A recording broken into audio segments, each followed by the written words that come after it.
Alright, so I'm finally gonna make a video that I should have made a long time ago. We might be late, but we're here now. That's what matters. And it's gonna be an all-in-one Wattson guide where I'm basically gonna talk about every detail possible. It's not gonna be a normal guide where I'm just trying to give you a short rundown of everything I think that's helpful to know as Wattson. I'm gonna talk about literally everything, so this is gonna be a long video, just warning you if you don't like long videos. But I will add chapters into the video, so if there's certain parts you want to see and certain parts you don't want to see, you can just get straight to those parts.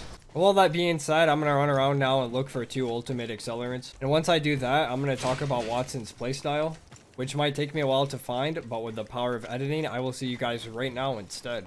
Alright, so let's talk about Wattson's playstyle and what your role is to the team and how you should be playing her. Now, what I'm about to say, this doesn't really apply to pubs or the casual playlist, because obviously those aren't meant to be sweaty, so I don't think you should be applying literally everything I say to pubs, but if you want, go ahead. So there's kind of 3 roles in Apex. There's a fragger, a refragger, and a support/anchor. And what legend you play kind of defines what role you fit into. Of course, you can have a different playstyle than what your legend suggests, but it's best that you actually stick to the role of your legend. So a fragger, for example, is typically the first person who's going to get into a fight on your team. And a good example of a fragger is Valkyrie. And the reason being is because she can get into a fight right away.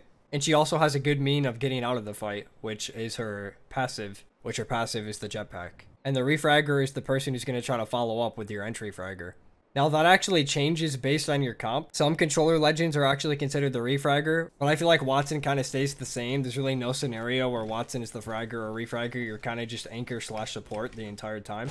And an anchor/support character is typically the legend who stays back and tries to support their team without fully committing to the fight. There is times where you're actually gonna just straight up fight with your teammates, but a lot of the time on this role that Wattson plays is you don't want to fully commit to a fight unless you have to, because you have no means of actually getting out of the fight once you're in it.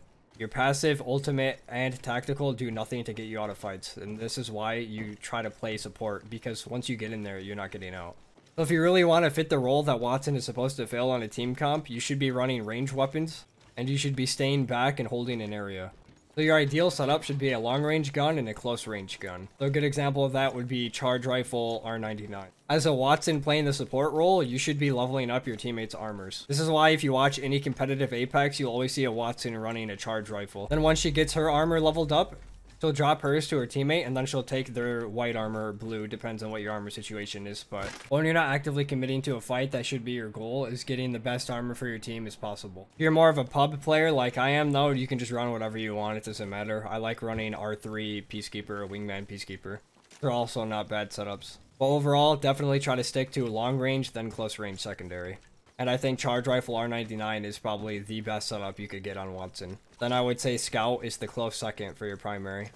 Okay, now it's time I actually start getting into her kit and abilities. So to start, I think it only makes the most sense to go to her passive. So the first part of her passive is you can carry 2 ultimate accelerants at a time instead of 1. Wattson's the only one who can carry 2 in 1 stack, as you can see here, I have 2. And if you use an ultimate accelerant, you will get your ult right away, no matter what your percentage is. So if I put the gen down here, and I pop an ult excel, you can see I'm at 1-2%. I will get it back right away, no matter what. And I can just put down another. No more stars. The other part of her passive is that she will slowly regain shield over time. Although I will say it's pretty slow. It's 1 shield for 2 seconds. So you really don't notice this working unless you're out of combat and rotating. It's not really something that I ever find helps me mid-fight. Let's say I just finished a fight and I know there's no one else around and I'm going to be rotating. If I'm missing about 25 shields, which would be about 1 bar worth of shield, I just won't heal it with a cell and I'll just let it heal on its own while I rotate. So basically, I don't think it's really that good for charging if you're mid-fight or anything because of how slow it is. But whenever you have downtime, it's actually a pretty cool passive.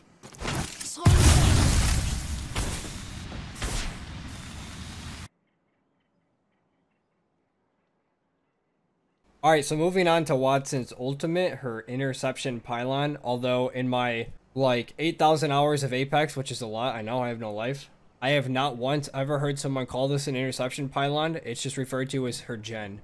So for the sake of the rest of the video, we're just going to call it a gen. The Wattson's gen has 150 health and it's infinite duration. So basically any gun in the game will destroy the gen within 1 meg.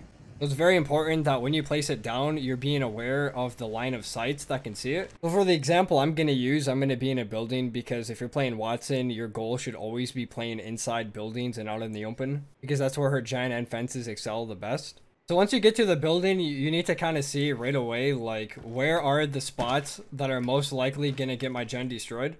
So immediately in this building, I know that this side can see my gen, and then obviously this side, and this unfortunately just has no doors, so that kind of sucks, but it is what it is. You have to adapt, you know, we're Wattson players. So naturally, I feel like most Wattson players would come in here and be like, oh, this shower is a good spot. Nobody can see this unless they actually swing into our building to destroy it. But there's actually more thought that needs to go into it than that.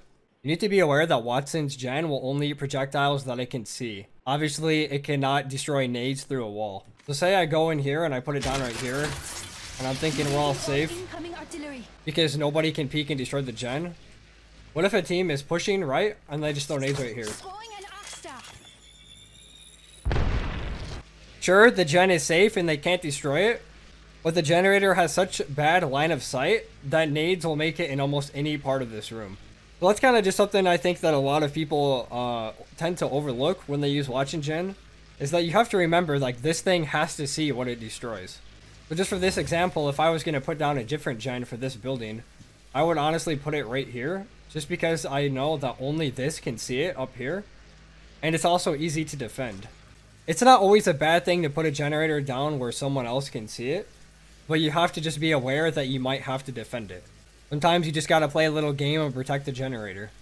Something I want to add real quick as well is that Watson's gen will actually stop abilities depending on what they are. Anything in the game that's considered a projectile, the Wattson gen can stop. So for example, a fuse knuckle cluster, it'll stop. Bangalore smoke, it'll stop. Caustic gas trap, it'll stop. Fuse ult, revenant silence, Horizon's gravity lift, Horizon's black hole. And those are just some examples. Literally anything that's a projectile, this can stop. Now this, of course, is going to be a map exclusive thing because not every map has a trident. But a lot of people don't know this. You can actually put a gen on top of a trident. This can actually stop your car from getting arc starred. And if you don't know, if your car gets stuck by an arc star, it'll stop the car. If you want to rotate without worry of your car just getting stunned out of nowhere, you can put a gen on top. Of course, the people shooting you could just focus the gen, but it's pretty rare that that'll actually happen. People just like shooting in the giant hitbox, which is the trident and the people on it. It's a pretty cool thing that not many people know about. Now with your Wattson nodes, you get one back every 15 seconds. As you can see here, if I spam place them, I have 15 until I make the next one back. But if I walk into the radius of my gen, I get one node back every 3 seconds. So it's important if you need fences down fast that you play within the radius of your gen so you get them back at 5 times the speed. And if you want to know when you're actually in the radius of your gen, you can actually walk, and once you see your screen start having that blue stuff around the outsides, that's how you know you're within the radius of your gen. You'll also get a blue circle on the outside, like you can see here. This also tells you when you're in the radius.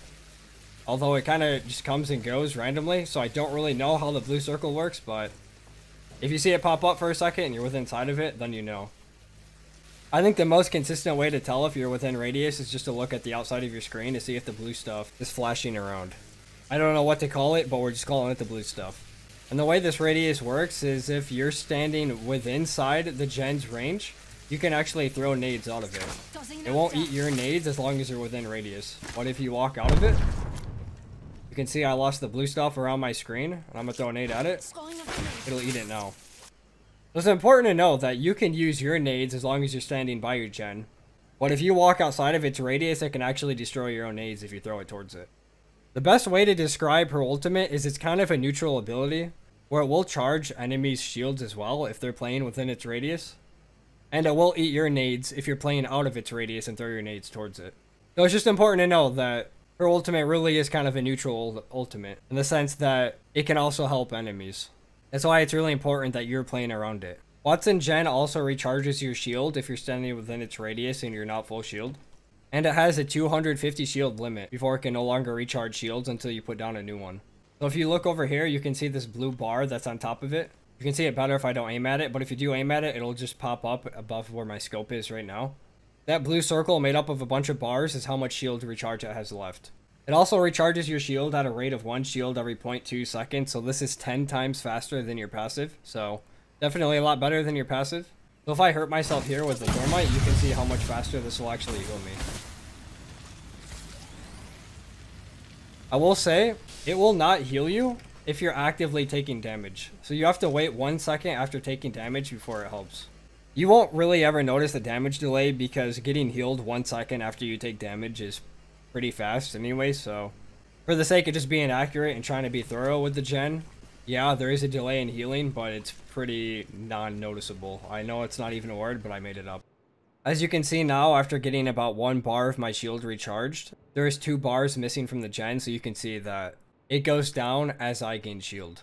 So this is going to be more of a competitive tip. If you don't need your shield recharged right away, you can actually give your Wattson player your shield and let her passively heal it if she just plays away from the gen to the point where it won't heal her. Not something I do much in ranked or pubs, but when I'm playing comp, back when I was in Pro League, I would just tell my teammates to give me their shields when they're cracked, and I would just play away from my gen so it wouldn't heal me, and I'd let my passive heal instead. It's kind of just trying to get the maximum efficiency out of the generator shield recharge. Now the last 2 things are, 1, you can use Wattson gen as cover. So say someone was trying to push me right here, I could put gen down and I could actually play behind it.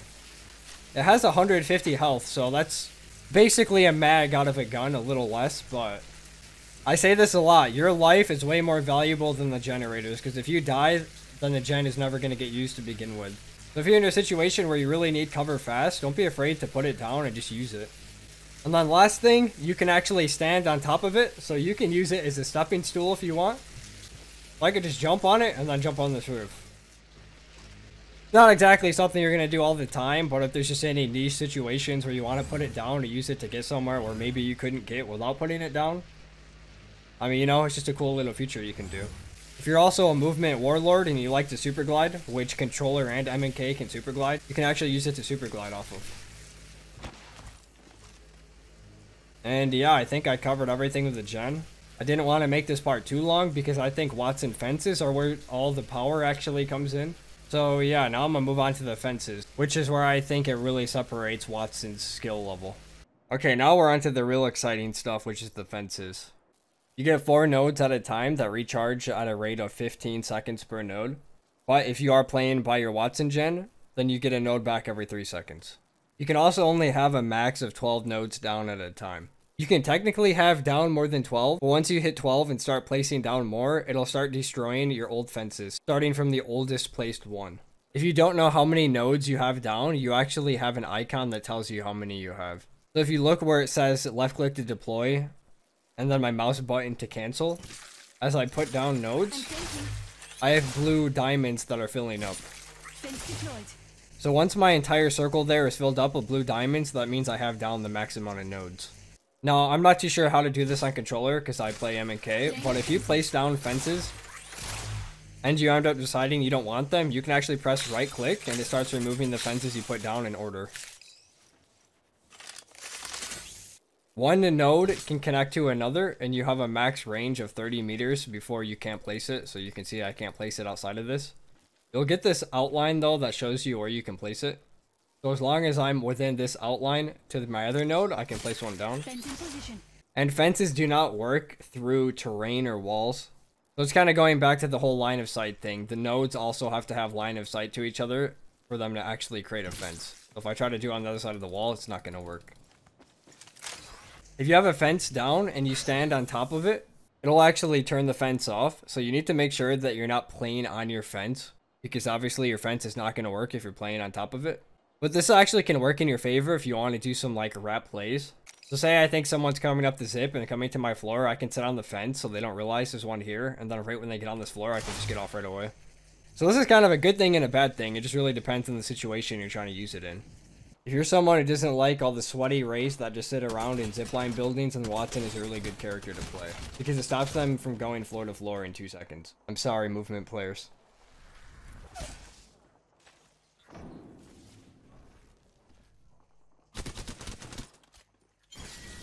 Okay, so I'm going to go over basic Wattson fencing guidelines inside of a building and then outside of a building as well.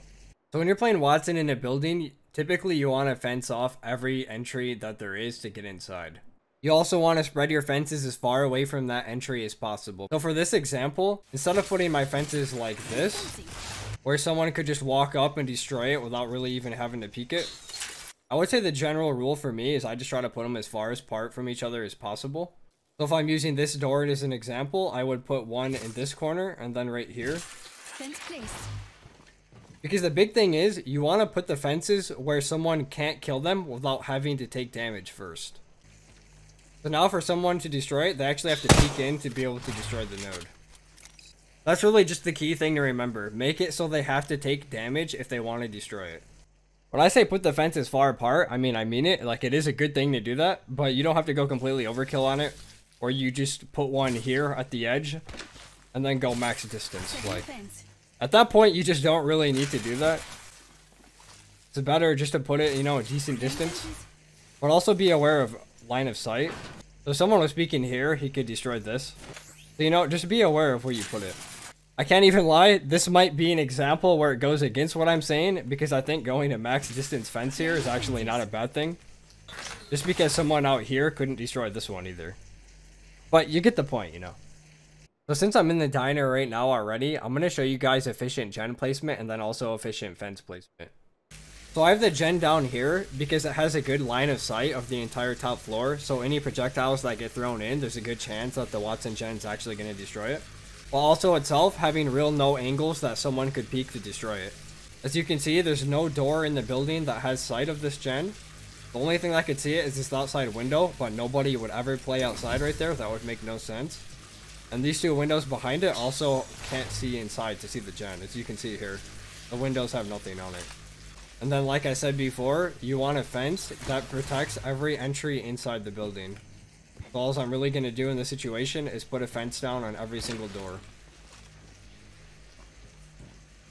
Now in a situation like this where the door is kind of on the corner of the building so you can't really get a good node, you still want to put it down anyways, because Watson has what is referred to as a lot of invisible power.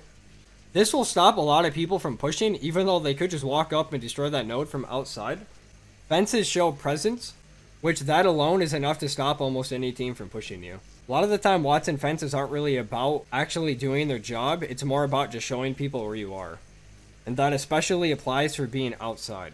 When you're playing outside buildings is where that invisible power really starts to show. Because the majority of the time, Wattson Fences outside of buildings aren't going to actually stop anybody. Okay, so for my example of playing outside and trying to be efficient with your Wattson Fences, I'm going to do the choke between Lava Siphon and Fragment East, because this is a very popular spot to play in ALGS. Your goal with fences when you're playing outside is to just show people that you're there. It's not really to even stop anyone. So here I'd probably just put a fence like this covering that choke. I'd go over here. Probably fence the climb up. Turn around, go all the way out here. Just put more fences down. And these fences, they're really not going to do anything at all. But that's not really the idea. And this is where that invisible power that I was talking about is coming through. You still want to put the fences close enough to the point where if someone destroys them, you can follow up on it. But spread out enough to the point where you're showing people that you're there and there's a good chance that they'll see them. This probably sounds obvious to say, but you don't want to just fence like this right here super close. And then play right here, because you're giving people a lot of space to walk up to you. So pretend I'm an enemy walking up. I could obviously just walk up right here and shoot this out. Like, this is never going to stop me realistically, right? But now I'm going to run all the way back and then show you again. Now again, imagine I'm an enemy trying to rotate from Fragment East over to Siphon. Without even using a scope, I can see these fences basically from Fragment East. And that's why when I talk about fences, I'm going to repeat the word presence a lot. It is huge that you use them to let people know where you are. They also are visual clutter as well. In a sense that if I was up there playing behind the fence and then I'm an enemy here, I know this might be a little confusing. If I was shooting them from behind the fence, it's going to be annoying for them to try to shoot back because you have 4 just giant blue lines in front.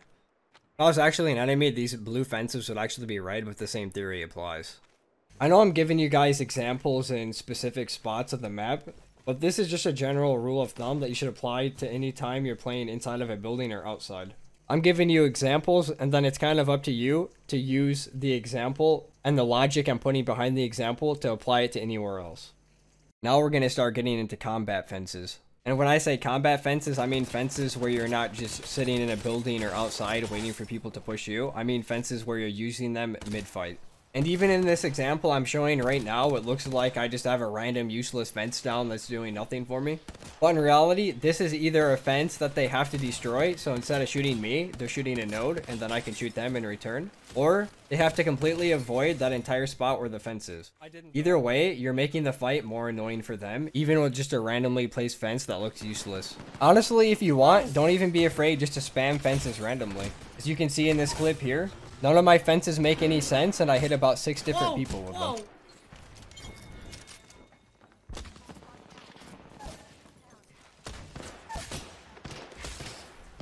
Why is everyone dying to my fences? What is happening?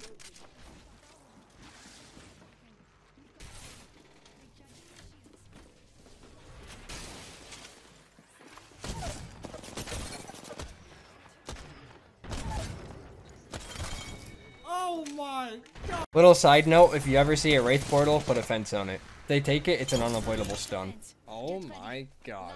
Now here's the part where we talk about the infamous fence through the door trick that has gotten pretty popular amongst Wattson players. And the reason why this trick is so good is because normally it's unexpected. And when you get hit by a fence, you do 20 damage plus stun someone for 3 seconds. It lowers their sensitivity and makes it so they can only slowly walk for 3 seconds straight. The 20 damage doesn't mean much, but the lowered sensitivity and movement speed for 3 seconds is really what makes it so strong. So I'm going to show you guys how to set this up, and it's actually really simple. And this is why it's so good. It's just simple and effective. But first I want to say this is kind of became a more popular thing, so people are kind of looking out for this. Whenever they see a Wattson playing a door, they get a little scared. So you want to try to put the node as far away as you can, so there's a good chance that they don't even see you going for it. So there's 2 ways you can do this. You put the fence far out right, so they hopefully don't see it. Although right there, they probably see it anyways. But you can extend it. Put it behind you. Then you can let go, and if you have a gun, you can pull out your gun here so you're ready to shoot them right away. And the moment you move off the door gets broken immediately, and if they're on the other side, they get stunned. If you're trying to do this fast and you want the door to break right away, just put it under you, and it won't count as you standing on it, so the door will just immediately break. Very simple to do, and you have 2 different ways you can do it. Just depends on what situation you're in. What are you doing?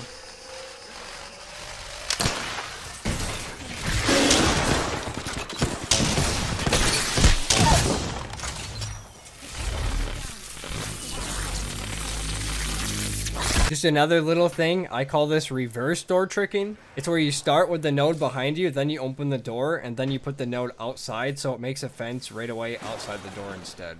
I have 2 examples for this one.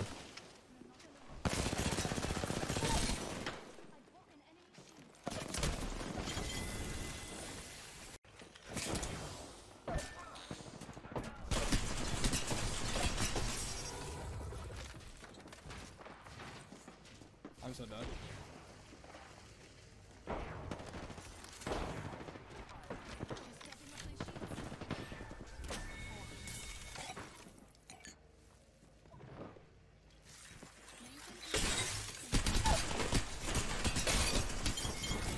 Oh my! So let's talk about using fences aggressively. And really the general rule behind this is if you're not using it to actually fence someone, you're using your fences to take space. So say I'm trying to take over this building, for example. Say there's people playing the bottom floor. I might open the door, put a fence down really fast, open it again, slide in, put another one down, maybe slide back out. Now I'm starting to get a fence formation. So I might actually start sliding in and just finish off my fences. A little hard to show this example when there's not actually people here, but the whole idea is you're trying to use it to take space. And then as you're taking that space, you want to move up with it at the same time.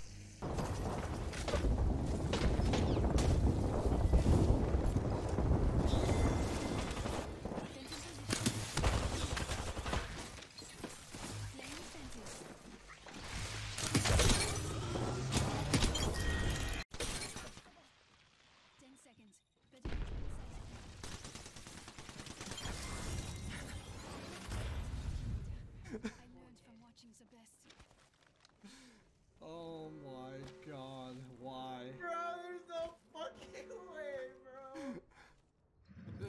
By the way, you don't always need to fence. This is such a big thing with Wattson players. It's just because they have fences, they think they need to. Knowing when to use your gun versus when to use your abilities is huge. At the end of the day, your gun is way more powerful than your fences. And you need to prioritize using your gun more than your fences almost every situation. Truthfully, maybe some other Wattson players will tell you otherwise, but aggressively fencing is more just a style point thing rather than an efficiency thing. Just my warning there, be smart about when you use fences aggressively. Don't do it just because you think you can. Always prioritize using your gun first.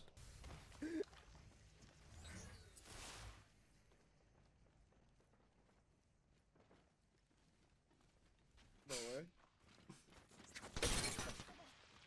10 seconds. Better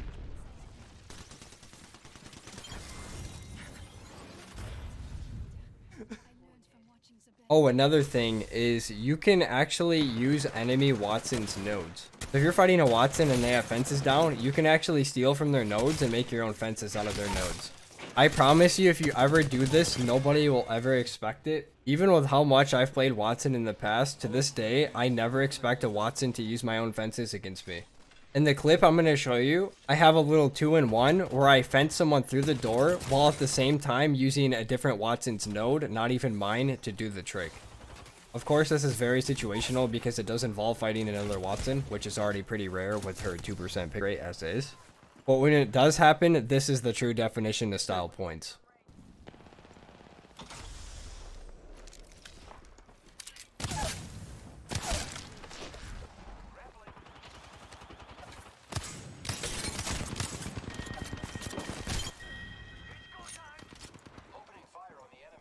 Last one down.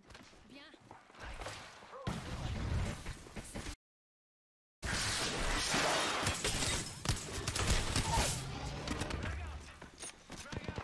And now I think I'm done talking about fencing, so we've covered basically everything about Wattson that I can think of. So I'm going to just end with a little bit of what I think about Wattson. And if you're someone who doesn't play Wattson now, but you're watching this video, and you're still debating if she's the right character for you, just ask yourself this. Do you like being the support for your team? Do you like having fluid movement? Because Wattson has, I believe, either the first or second smallest hitbox in the game, so her movement feels really good and she's hard to hit. Do you like running ranged weapons? And do you like controlling an area? If you like all those, then I think Wattson is the best legend right now for you. And at the time of this video, which I made in Season 16, is Wattson relevant in the meta? Yes. Currently, I think Kasellos is the best defensive legend in the game right now, because Kasellos is pretty flexible on what she can do. She can hold buildings and also rotate with her ultimate. But when it comes down to actually just straight up defending an area and holding, Wattson in the game is still by far the best. And on top of that, Wattson also gives you shield economy. So if you struggle a lot with finding shields, Wattson can make up for that. If you like playing zone early and not getting stuck on edge having to fight people, Wattson is definitely the best for that too. Overall, I think Wattson is still pretty solid in the meta. You're not throwing if you pick her, she's still a good character.